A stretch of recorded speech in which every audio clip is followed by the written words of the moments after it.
for who you needed to be. How were you able to turn that around? Okay, so thank you for bringing that up. So this is, it was a turning point in my career, and it really allowed me to grow, and it really allowed me just to be me and be anchored in with who I am. So when I first started wrestling, the idea was, well, why don't you call yourself Rocky Maivia? Out of respect for your dad, Rocky Johnson, and your grandfather, Peter Maivia. I hated the name. And I thought, well, I just wanted to make my own way, and I wanted to be independent. I love my family, but I don't want to do it like that because it feels like I'm trying to leverage their fame. The powers that be said, nope, that's your name. I was also told, well, when you go out and you wrestle, you have to smile. I want you to smile big. This is in the WWE.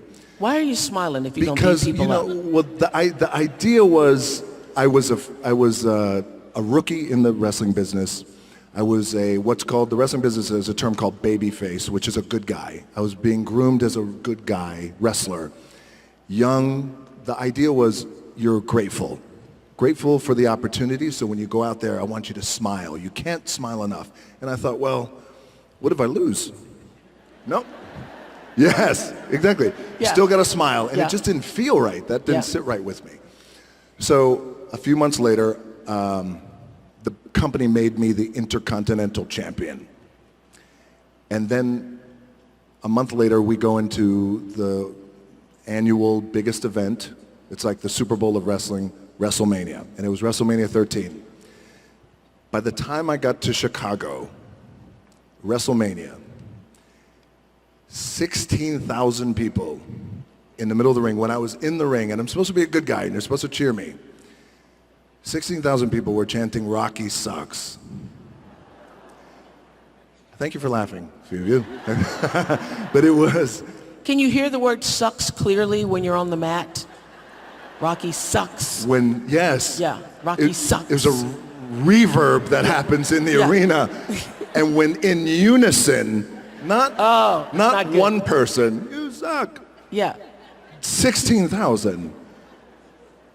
And I remember laying there in the ring, and the referee said to me, don't listen to him. And it was crippling for me. Yeah. But so then at that time, the powers that be thought, this isn't going to work. And for whatever reason, people are not liking you and they're not connecting with you. And so in that moment, it was very defining because I asked then if I could just be myself. And if I could go out there and if I can speak to the crowd and if I could just be myself and be authentic. And if I don't want to smile, I don't smile. If I want to laugh, I laugh. If I want to sing, I sing. Whatever it is, I just want to be me. Can I have that for 1 minute of live TV time? Powers that be at that time, Vince McMahon said, you got it. So on Raw, live TV, I grabbed a microphone and I said, I may be a lot of things, but sucks isn't one of them. And I said something to the effect of, basically, it's not a this thing, it's not a that thing, it's a me being myself thing. And before you know it, I guess the moral of the story is the importance and the power of finding your identity and being true to who you are. Even in that wild world of pro wrestling, it still applies to everyone in the room, and how powerful that could be, because it was a true shift and click moment. And I never looked back, and I became, fortunately, the biggest draw that the business has ever seen. Wow. You know, I was talking earlier about intention, and you have acquired and continue to acquire a lot as you're continuing to build $7. What is the purest, highest, truest intention behind it all? Because I know at the end of the day, it isn't all about fame. No. And it isn't all about making money. So the reason why you want to continue to grow and succeed is what? To create an amazing experience for people. And that's important to me, because that's an opportunity that I have to give joy and help, whether it transform or a movie or a thing or whatever it is. Like The audience's experience. Audience experience is something that's deeply personal to me. And I think that goes back to when so before the bright lights of the WWE, I was wrestling in a small wrestling company. I would wrestle in flea markets and used car dealerships. You put a ring in the used car dealership in the parking lot. But the reason why I bring that up, in state fairs, but there was an intimacy there. And even at that level, it was always about, well, how can I send the audience home happy and make people feel good? And by the way, I also feel like if you're in a position to make people feel good, that is such a powerful thing. Yeah. It's such a powerful thing. I know we did you for Masterclass for OWN, and something you said there really stuck with me, that the most powerful thing you can ever do is to be yourself. Be yourself. Yeah. Yes. And you were talking about that earlier, about that moment that you learned to be authentic is when everything changed. That's when everything changed. It's like a shift and click moment for me, when I realized there's great power in being myself, same thing for all of us. But I believe it's the most powerful thing that we could be. It's easier said than done, because I struggled for a long time trying to figure out, well, what's my identity and who am I? And for example, when I got to Hollywood, the very first time I got to Hollywood in the early 2000s, I was told, again, well, if you want to be a star, then maybe you shouldn't talk about wrestling, maybe you shouldn't go to the gym as much, maybe you shouldn't raise your silly eyebrow, and there was a lot of things like that. And when you don't know, you buy into it. And so I thought, okay, well maybe, don't call yourself The Rock. Okay, so I went through that entire process for years trying to figure out who I was. And then when you look back on my earlier career, the films I was doing, they were good, but just not, like, oh, that's how I like to see him, because he is his true authentic self. And have you had a sweet revenge moment? Yeah, who sucks now, huh? No. Yeah. One of those. One of those. Yes, it was.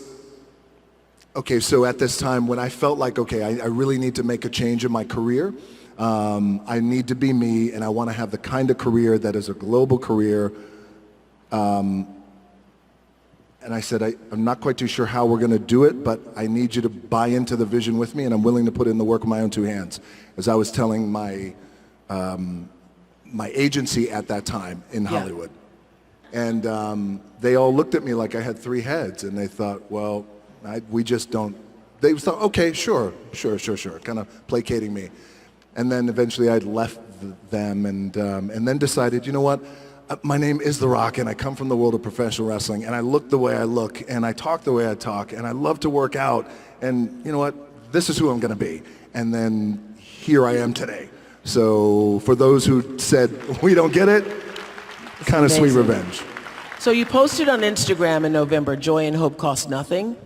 Remember this? Yes. And yet, it's the most powerful gift that we can all give, and that's the real magic to life. So after everything that you've been through, particularly this past week, what are you now most grateful for today?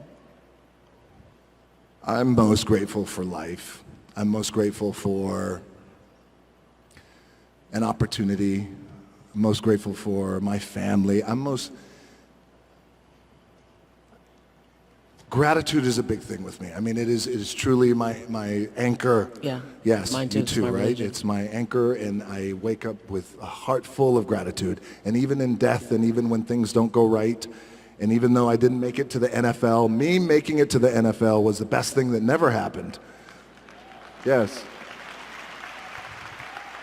Because it also gave me a great sense of gratitude to be here. So I would say that it would be... And also, I want to tell you, and I'll tell you this, Oprah, and I want to tell you guys, like I was so excited to come here and do this with you and share a little bit of my story and background and any kind of wisdom that I have learned over the years to share with you guys. But I want you to know that, especially this week of just, laying my dad to rest, I needed this from you. And I thank you, truly. Thank you.